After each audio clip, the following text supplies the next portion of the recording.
എന്റെ കയ്യിലേക്ക് ഈ സാധനം കണ്ടോ? ഈ സാധനം കാരണം വണ്ടി വഴിയിൽ ബ്രേക്ക് ഡൗൺ ആയതാട്ടോ. നമ്മൾ ബ്രേക്ക് ഡൗൺ എടുത്തുകൊണ്ട വണ്ടിയാണ്. ഈ സാധനം വേറൊന്നുമല്ല, ക്ലച്ച് സിലിണ്ടർ ഉണ്ടാ. അപ്പൊ ഇവൻ എങ്ങനെയാണ് കംപ്ലൈന്റ് എന്ന് വെച്ച് കഴിഞ്ഞാല് കാലപ്പഴക്കം കൊണ്ടാണ് സാധാരണ ശരിക്കും കംപ്ലൈന്റ് വരുന്നത്. അപ്പൊ നമ്മൾ ഇതിന്റെ ക്ലച്ച് മാറുന്ന സമയത്ത് ഇത് ഗിയർ ബോക്സിനകത്ത് വരുന്ന cylinder auto. Clutch cylinder, sleeve cylinder, SC എന്നൊക്കെ പറഞ്ഞ ഐറ്റം ഉണ്ട് ഈ രണ്ട് കയ്യിലിരിക്കുന്നത്. ഈ രണ്ട് വണ്ടി നമുക്ക് ബ്രേക്ക് ഡൗൺ ആയിട്ട് കിട്ടിയതാണ്. ഇത് ഗിയർ ബോക്സിനകത്താണ് ഈ സാധനം വരുന്നത്. ഗിയർ ബോക്സിനകത്ത് മീൻസ് വെല്ലോക്സിൻ കവറിനകത്തിട്ടാ. അപ്പൊ ഇത് മാറണമെങ്കിൽ നമുക്ക് ഗിയർ ബോക്സ് ഇറക്കിയിട്ട് വേണം ഇത് മാറാനായിട്ട്. അപ്പൊ നമ്മൾ ഈ ക്ലച്ച് മാറുന്ന സമയത്ത് ഈ റിലീസ് ബെയറിംഗ് കൂടെ ചേഞ്ച് ചെയ്ത് കഴിഞ്ഞാൽ ഇതുപോലെ വണ്ടി ലോങ് പോകുന്നത് ബ്രേക്ക് ഡൗൺ ആവാണ്ട് നമുക്ക് രക്ഷപ്പെടുത്താട്ടാ.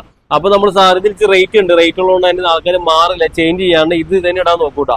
അപ്പൊ ഇത് ഇടാതെ നമ്മൾ ക്ലച്ച് മാറുന്ന സമയങ്ങളിൽ ഈ സിലിണ്ടർ കൂടെ മാറുക. സിലിണ്ടർ മാറിയില്ല എന്നുണ്ടെങ്കിൽ വണ്ടി വഴിയിൽ ബ്രേക്ക് ഡൗൺ ആവാനുള്ള ചാൻസ് ഭയങ്കര കൂടുതലാണ്.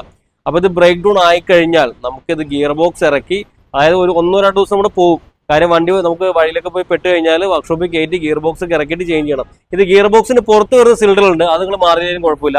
അതിന് റിലീസ് ബെയറിംഗ് ചെറിയ പൈസ വരുള്ളൂ, അത് മാറ്റി വിടാവുന്നതാണ്. അതേപോലെ തന്നെ പൈസയുടെ ലാഭം നോക്കിയാൽ, ചെറിയ ലാഭം നോക്കിയാൽ വണ്ടി വഴിയിൽ ബ്രേക്ക് ഡൗൺ ആയി കഴിഞ്ഞാൽ രണ്ടാമത് പിന്നെയും ഗിയർ ബോക്സ് ഇറക്കി പിന്നെയും കയറ്റി ഒരുപാട് കാശും വരും, ലേബറും അഡീഷണൽ വരും, അതുപോലെ ഈ പാർട്സിന്റെ റേറ്റും വരും. അപ്പൊ ഒറ്റയടിക്ക് മാറുന്ന നിങ്ങൾക്ക് ലേബർ ലാഭിക്കാട്ടാ.